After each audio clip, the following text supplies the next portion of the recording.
Hello everyone, I am Ashwini Vashishtha.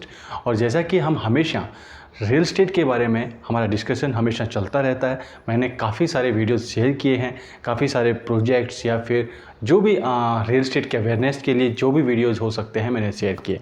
आज हम एक ऐसा ही वीडियो शेयर करूँगा कि यदि किसी के पास 15,000 यानी कि जिसके पास बहुत बड़ी अमाउंट ना हो निवेश करने के लिए, यानी कि जिसके पास जो बेसिक जो 10% अमाउंट है, यदि मैं कोई ऐसे प्रोजेक्ट गवर्नमेंट पॉलिसीज़ के प्रोजेक्ट की भी बात करूं और उसमें 2-3 लाख रुपए भी यदि उनके पास नहीं है, तो क्या वो रियल एस्टेट में निवेश कर सकते हैं? क्या किसी प्रॉपर्टी में हिस्सेदार बन सकते हैं? हम उसी के बारे में बात कर रहे हैं और मैं बात कर रहा हूँ REITs के बारे में, रियल एस्टेट इन्वेस्टमेंट ट्रस्ट। और मैं जानता हूँ कि जो मेरे व्यूवर्स हैं उनमें बहुत सारे लोग इसके बारे में जानते होंगे, बट मैं अकेले REITs के बारे में नहीं, उसके जो प्रोज एंड कॉन्स हैं, उसमें जो रिस्क फैक्टर्स हैं, उसमें जो अपॉर्चुनिटीज़ हैं, हम उन सभी के बारे में बात करेंगे।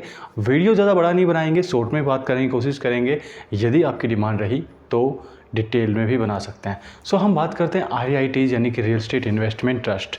रियल एस्टेट इन्वेस्टमेंट ट्रस्ट यानी कि एक कंपनी कोई भी हो सकती है। हम फॉर एग्जांपल कोई एक्स कंपनी लेते हैं और वो वहाँ पर आपके बिहाफ पे यानी कि आप उसमें इन्वेस्ट करते हैं, बट वो किसी प्रॉपर्टी में इन्वेस्ट करते हैं।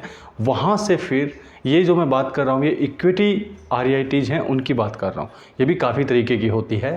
इक्विटी REITs भी होती है, मॉर्गेज REITs भी होती हैं, हाइब्रिड REITs भी होती हैं। तो बहुत सारे हैं। हम आज करेंगे इक्विटी के बारे में बात। तो यहाँ पर वो किसी प्रॉपर्टी को ख़रीदते हैं, उसको लीज आउट करते हैं और वहाँ पर जो प्रॉफिट होता है वो 90% प्रॉफिट वो शेयर करते हैं, अपने जो इन्वेस्टर हैं उनमें डिस्ट्रीब्यूट कर देते हैं। और ये इस पॉलिसी में है, उनको करना ही पड़ेगा, ये मैंडेट है। सो ये तो एक बहुत बड़ा फ़ायदा है, बट इसका काफ़ी सारी कंपनीज हैं। मैं उनका एग्जांपल देकर बताऊंगा कि किसने कितना रिटर्न दिया, यहाँ पर अपने इन्वेस्टर को एनुअली कितना रिटर्न दिया, मैं उसके बारे में भी बात करूंगा कि उससे काफ़ी आइडिया लग जाता है कि हमें करना चाहिए या फिर यहाँ पर इन्वेस्ट नहीं करना चाहिए। अब REITs है, ये रेगुलेटेड है और इसमें काफ़ी सारे ऐसे नियम हैं, ऐसे क्लोज डले हुए हैं जिस पर इसको चलना होता है। जैसे कि आपको 80% जो आपकी प्रॉपर्टीज होती हैं वो मिनिमम प्रॉफिटेबल हों, यानी कि आपको प्रॉफिट दे रहे हो, उस कंपनी को प्रॉफिट दे रही हो।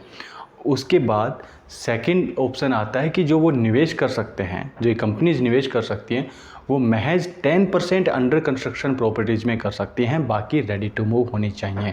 और इसके साथ एक क्लोज और है कि जो 90% जो प्रॉफिट है वो एज ए डिविडेंड अपने इन्वेस्टर को शेयर करना होगा। और ये बहुत अच्छी चीज़ें हैं, क्योंकि यदि ये ना होंगे, ये क्लोजेज यदि ना हो, तो इस वजह से बहुत बड़े स्कैम भी देखने को मिल सकते हैं। तो ये टाइम टू टाइम, जैसे हमारे लिए तो नया है, हमारे इंडिया में तो ये कॉन्सेप्ट नया है, लेकिन अमेरिका में तो बहुत पहले से चल रहा है, 1960 से। सो ये जो क्लोज हैं ये हमें जो रिस्क फैक्टर्स हैं हमारे, उनको काफ़ी कम कर देते हैं।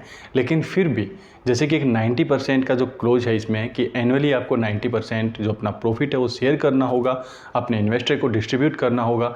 इसकी वजह से जो एक कंपनीज हैं ये बहुत जल्द अपनी ग्रोथ नहीं कर पाएंगी और वो फेस भी कर रही हैं ये प्रॉब्लम्स। क्योंकि क्या होता है, 90% प्रॉफिट अपना शेयर करने के बाद कंपनी के पास क्या रह जाता है, इसलिए उनके पास बहुत बड़ी प्रॉब्लम आती है कि जिस तरीके से आजकल जो स्टार्टअप्स की यदि हम बात करें या फिर कुछ और कंपनीज की बात करें, तो उस ग्रोथ को ये कंपनी अभी तक नहीं पकड़ पा रही है। तो इनमें से जो माइंडस्पेस है, माइंडस्पेस ने अपने इंडिया के अंदर सबसे ज़्यादा रिटर्न दिया है, अराउंड 8.55%, और ये सबसे ज़्यादा है जो इन कंपनीज ने दिया है। इसके बाद नाम आता है ब्रुकफील्ड का, जिसने 7.3% का रिटर्न, एनुअली रिटर्न अपने इन्वेस्टर को दिया है, जो कि अच्छा माना जा सकता है। बहुत ज़्यादा अच्छा तो नहीं, बट हाँ एवरेज से थोड़ा अच्छा माना जा सकता है। और इसके बाद हम बात करें जो बड़ी कंपनीज हैं उनकी बात करें, तो उसमें आता है एम्बेसी पार्क। इसकी यदि हम बात करें तो ये कुछ ज़्यादा अच्छा परफॉर्म नहीं कर पाई, ये करीब 1.5 से भी कमी रह जाती है, जो कि मुझे नहीं लगता कि यहाँ पर निवेश करने कुछ लॉजिक बनता है। बाकी आप हैं, फ्यूचर में कुछ और जो भी चीज़ें चेंज होंगी वो देखी जा सकती हैं। इस तरीके से एनुअली अपना एरिया बढ़ाते जा रहे हैं, स्पेस बढ़ाते जा रहे हैं।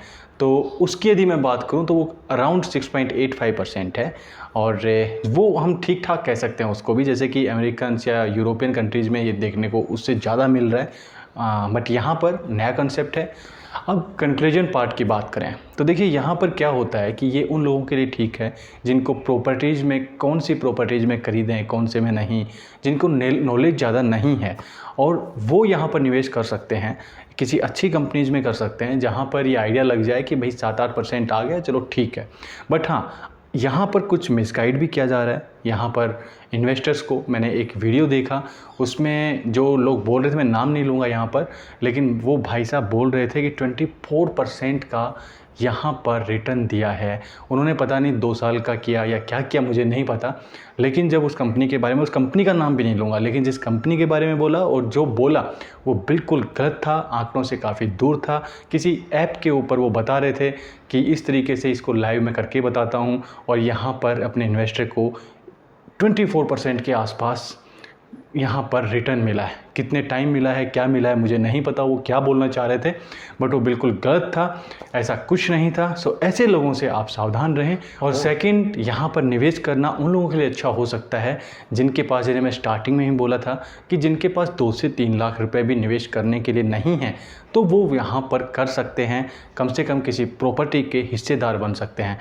दूसरा, यदि कोई अपने पोर्टफोलियो को डाइवर्सिफाई करना चाहता है तो उसके लिए भी ठीक है भाई, आप 0.5%, 1%, इतना जो आपका टोटल इन्वेस्टमेंट है उसका हिस्सा यहाँ पर डाल सकते हैं। वैसे मैंने पूरी कोशिश की है REITs के हर एक टॉपिक को कवर करने की, बट फिर भी यदि कुछ रहा तो कमेंट बॉक्स में लिखें, मैं नेक्स्ट टाइम उसको कवर करूँगा। और फिर से मिलेंगे किसी ऐसी ही इन्फॉर्मेशन के साथ, किसी ऐसे ही प्रोजेक्ट के रिव्यू के लिए या किसी लोकेशन के रिव्यू के लिए। तब तक के लिए thank you very much. Channel को सब्सक्राइब कर लें यदि नए व्यूअर्स हैं तो। बहुत बहुत धन्यवाद लास्ट तक जुड़े रहने के लिए।